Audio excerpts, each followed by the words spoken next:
కలేః పంచసహస్రంచ వర్షం స్థిత్వా చ భారతే జగ్ముస్తాశ్చ సరిద్రోపం విహాయ శ్రీహరే పదం.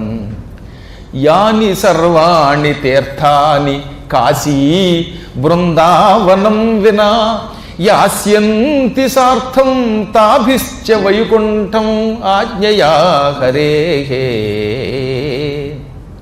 శాలగ్రామశక్తి శివౌ జగన్నాథశ్చ భారతం కలేః దశసహస్రాంతే త్యక్త్వా యాంతి నిజం పదం. ఈ 3 శ్లోకాలు వినండి. కలియుగము ప్రారంభమయ్యాక 5000 సంవత్సరములు గడవగానే నదులు తమ రూపములు విడిచి శ్రీహరే పదం అంటే విష్ణువు యొక్క లోకానికి వైకుంఠానికి వెళ్ళిపోతాయి. మళ్ళీ రావాలంటే ఏం చేయాలని చెప్పాను? సంకల్పం చెప్పుకోవాలి. 2 చోట్ల మాత్రం 2 స్థానములు ఉన్నాయి ఈ భూమండలంలో. అక్కడ మాత్రం కలి ప్రభావం ఉండదు. మనం సంకల్పం చెప్పుకున్నా చెప్పుకోకపోయినా అక్కడ మాత్రం నిరంతరం దివ్య శక్తి ఉంటుంది. అక్కడ దేవతలు తమ లోకానికి వెళ్ళరు, నదులలో ఉన్న దేవతలు తమ లోకాలకి వెళ్ళరు.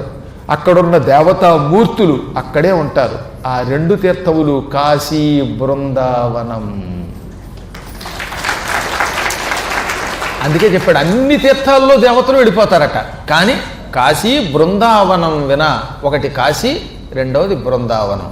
ఈ 2 స్థానములలో మరణం చెందినవాడు అందుకే ముక్తి పొందుతాడు. ఎందువల్ల?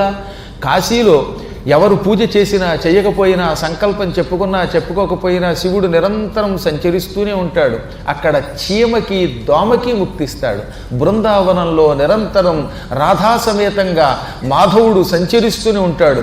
అందుకే బృందావనంలో ఇంకా సంకల్పం అక్కర్లేదు. అక్కడ అసలు ఏమీ చేయక్కర్లేదు, పూజ కూడా చేయక్కర్లేదు. ఆ నేల మీద ఉన్న మట్టి ఒంటికి రాసుకుంటే చాలు, పొర్లిగింతలు పెడితే చాలు. అందుకే బృందావనంలో రాధే రాధే అనుకుంటూ నేల మీద దొల్లుకుంటూ పొల్లు ప్రదక్షిణలు చేస్తూ దర్శనం చేస్తారు. అక్కడ ఈ 2 స్థానములు అత్యంత పవిత్రమైనవి. మిగతా అన్ని చోట్ల నుంచి శక్తులు వెళ్ళిపోతాయి. ఇంకా కలియుగం ప్రారంభమై 10,000 సంవత్సరాలు గడిచాక ఇంకా ఇంచుమించుగా 4880 ఏళ్ల తర్వాత సాలగ్రామాలలో ఉన్న విష్ణువు యొక్క శక్తి కూడా వెళ్ళిపోతుందట. సాలగ్రామ శక్తి అన్నారు. అప్పుడేం చెయ్యాలి? సాలగ్రామాలు కలియుగం ప్రారంభమైన 10,000 ఏళ్ల తర్వాత ఉట్టి రాతి ముక్కల్లా మిగులుతాయి. అప్పుడు అందులోకి మళ్ళీ నీళ్లు పోసి శ్రీ మహావిష్ణువుని ఆవాహన చెయ్యాలి.